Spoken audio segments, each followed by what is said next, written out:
AYANEO's third flagship handheld gaming PC has landed in our hands. Now we have spent a bit of time playing on it, and we have been checking out the innovative modular controls and putting it through its paces, so we can now share our thoughts on the AYANEO 3. The AYANEO 3 measures around 11.4 by 4.5 by 0.8 inches and weighs around 690 grams. Taking centre stage is the 7-inch OLED touchscreen with a 1080p resolution, supporting 60, 90, 120 and 144 Hz for some super smooth updates. As a note, there is a second display option, also 7-inch but LCD with just the 60 and 120 Hz refresh rates. In this review we are covering the OLED model. It comes with your standard dual Hall effect analogues, D-pad and 4 gaming button modules as standard. Other modules are available separately. We will show them as well as the modular features in a moment. On the bottom is a button to change between controller and keyboard mouse modes for the controls. There is a USB 4 port for high-speed peripherals, a covered micro SD card reader and a 3.5mm audio jack. On the top there are left and right shoulder, trigger and macro buttons. Along the middle is a power button with integrated fingerprint scanner, volume buttons, an OCuLink port to connect to an eGPU, and last but not least a USB 4 port for connecting to high-speed peripherals. On the back are 2 customizable shortcut buttons, and at the top are 2 switches. These adjust the travel on the trigger buttons, ideal for racing and first-person shooters with linear and hair trigger travel respectively.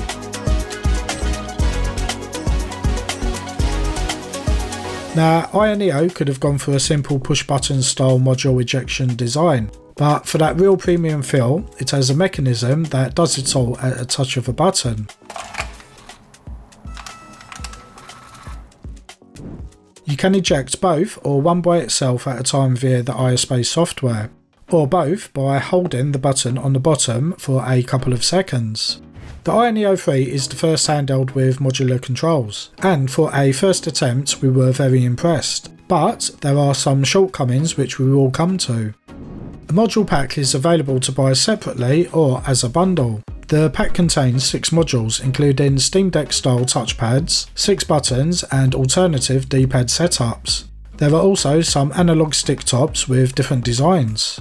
The modules can be configured how you wish to, so if you wanted the left analog to be replaced with a touchpad, but keep the right analog stick, you can do that. If you want a concave D-pad and 6 buttons, you can do that. If you prefer PlayStation analogs layout over Xbox, then simply turn the module around and the argument is over.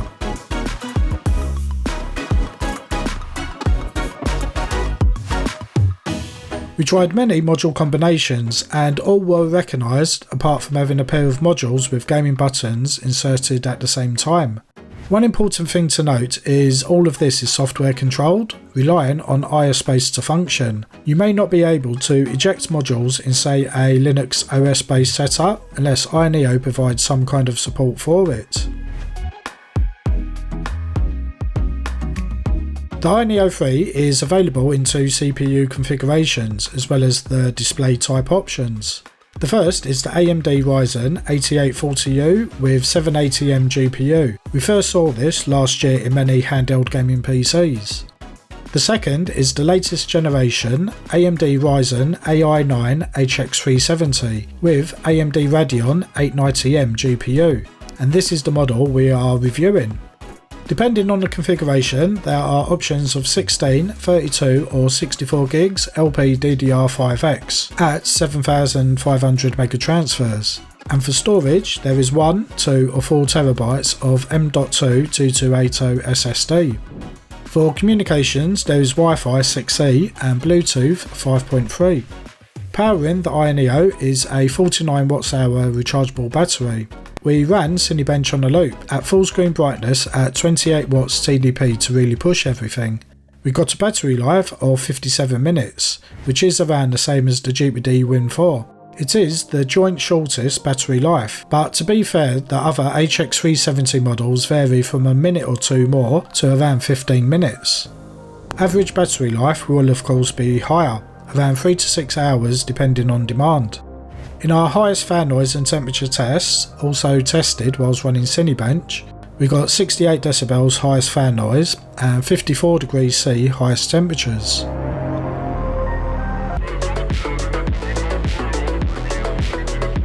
The AYASPACE software has expanded a fair amount over the past few years and is becoming more feature packed with every release.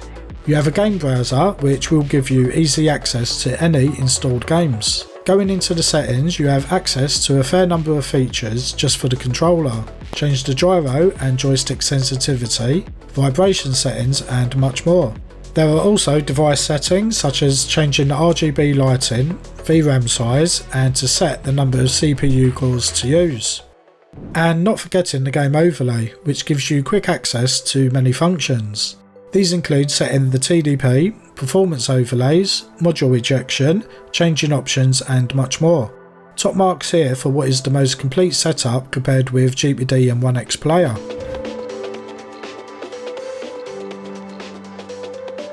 Next, we will take a look at some games to get the best settings for actual real-world gaming. For Indiana Jones and the Great Circle, we are running at 720p on the low graphics settings.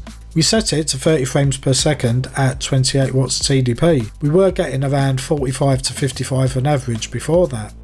Hammerwatch 2 runs very well at lower TDPs. If you want to get 120 FPS, then 15 watts TDP will work great. If you want to save some battery, then 8 watts TDP will get you a solid 60. For overthrowing, we are running at 1080p with Ultra Graphics and AMD FSR balanced. It plays very well at 60 plus FPS at 28 watts TDP. UFO 50 is a very low demanding game that's perfect for lengthy trips. You can play all of the games at 1080p with only 5 watts TDP. No Man's Sky can run at 60 plus FPS at 1080p with enhanced graphics at 28 watts TDP. You can use a bit of FSR alternatively to increase the graphics settings if you wanted to. And Carry On will get an easy 120 plus frames per second at only 5 watts TDP at 1080p resolution.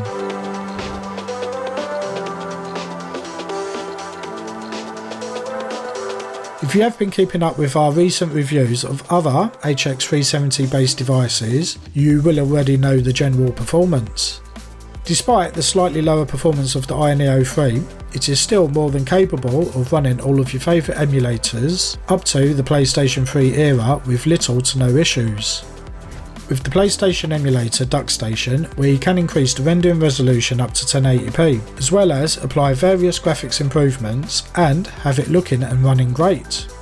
And the same goes for the PlayStation 2 emulator PC SX2. Again, you can increase the upscaling and graphics for improved visuals with no slowdowns. For the PlayStation 3 emulator RPCS3, compatible games should generally run fine. You may get shader caching notifications, but they should not cause any slowdowns whilst playing. And for the Vita emulator Vita 3K, you can happily run many of the compatible games. For the low demanding games, you can also upscale to 1080p for higher quality graphics.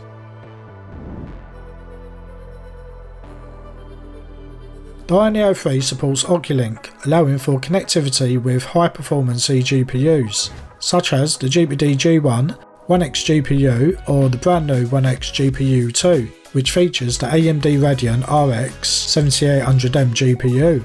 We will cover this more in our dedicated 1X GPU 2 review coming up very soon, but we saw great performance increases over the internal 890M GPU. The AYANEO 3 interested me as soon as I found out about the modular controls, and for many it's something they have designed in a handheld. I can't fault the ingenuity that AYANEO has put into it with mechanised ejection, and the ability to have a mix and match of modules with analogues, touchpads and extra buttons. If you plan to use Windows only, then you should find it an issue-free experience. But the potential lack of support outside of Windows regarding ejecting these modules could be a massive deciding factor for you. The AYASPACE software has improved over time and has become a standout feature than say the GPD or 1X Player software. While it's still not perfect, the functions such as game front end, updating software, controlling the LEDs and controls, overlay and much more gives it more of a premium feel than say GPD's motion assist software. When you buy a game controller, you buy it with your requirements in mind. Do you want say Xbox or PlayStation layout, analogs or touchpad, or how many buttons? Until now, you did not have this option with a gaming handheld, but it's problem solved with the AYANEO 3. You can learn more about the AYANEO 3 and order yours now at DROIX.co.uk or DROIX.net for worldwide shipping. Before you go, please take a moment to subscribe if you have enjoyed the video and want to see more. It helps to keep our channel growing and we can continue making reviews. Thanks.